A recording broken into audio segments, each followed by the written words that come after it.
कौन है पूरी दुनिया में सनातन का परचम लहराने वाली रोड़ी घावरी, जिसने यूएन में जय श्री राम का नारा लगाकर न सिर्फ पाकिस्तान को बल्कि पूरी दुनिया को हिला कर रख दिया है। लेकिन जिस रोड़ी घावरी के एक बयान ने पाकिस्तान की नींद हराम कर दी है, जिनके बयानों की चर्चा न सिर्फ भारत में बल्कि पूरी दुनिया में हो रही है, उसी रोहिणी को भारत में बदनाम करने की साजिश रची जा रही है। ये वही भारत की बेटी है जिसने यूएन में जय श्री राम बोलकर पाकिस्तानी सरकार का सीना छलनी कर दिया।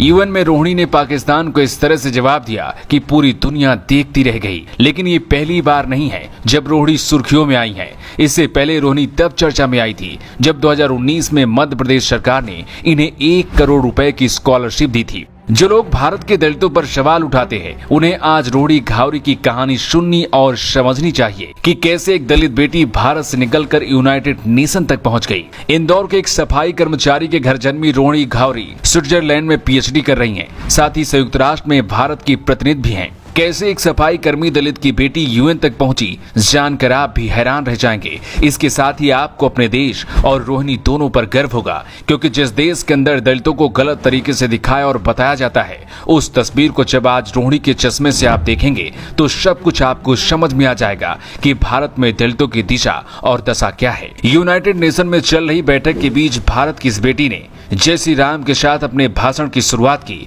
और पूरी दुनिया को ये बता दिया कि हिंदुस्तान में दलितों की अहमियत क्या है। ये 21वीं सदी का भारत है जो अपने दुश्मनों को उसी की भाषा में जवाब देना बखूबी जानता है। रोहिणी घावरी का संयुक्त राष्ट्र में दिया गया भाषण इन दिनों सोशल मीडिया पर खूब वायरल हो रहा है, जिसकी चर्चा न सिर्फ हिंदुस्तान में बल्कि पाकिस्तान में भी हो रही है। रोहिणी ने अपने भाषण में कहा कि 22 जनवरी 2024 भारत के लिए एक ऐतिहासिक दिन था। मैं गर्व के साथ कह सकती हूँ कि मैं वाल्मीकि समाज से आती हूँ। अयोध्या राम मंदिर सिर्फ एक मंदिर नहीं है, ये नए भारत की नई तस्वीर है जहां सभी लोग मिलकर रहते हैं। मैं गर्व से ये कह सकती हूँ कि मैं वाल्मीकि समाज से आती हूँ और हमारे प्रभु वाल्मीकि ने महाकाव्य रामायण के माध्यम से पूरे विश्व को राम का परिचय दिया है। रोहिणी ने कहा कि ये वही भारत है जहाँ एक आदिवासी महिला राष्ट्रपति है और एक ओबीसी प्रधानमंत्री है।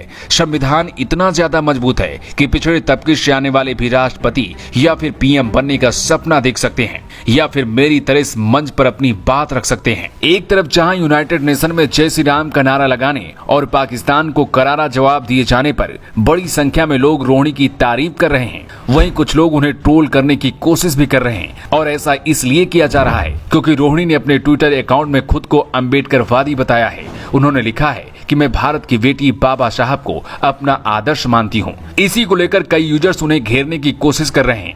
हालांकि रोहिणी बिल्कुल घबराई नहीं और उन्हें बदनाम करने वालों को करारा जवाब दिया। हालांकि कई यूजर्स रोहिणी के सपोर्ट में भी आवाज बुलंद कर रहे हैं। रोहिणी ने पूरी दुनिया को यह बता दिया है कि भारत में दलितों के बारे में जो मीडिया में दिखाया जाता है वैसा है नहीं। कुछ देश और यहाँ तक कि एनजीओ भी यूएन में भारत की गलत छवि दिखाते हैं। अगर आप अपने देश का प्रतिनिधित्व कर रहे हैं तो अच्छी और बुरी दोनों चीजें होती हैं।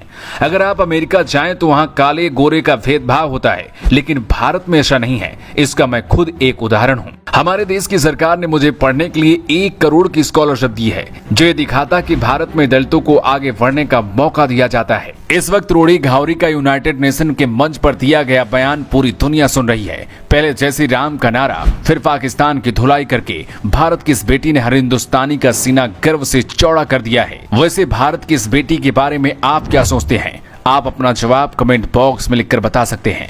Bureau report, new times.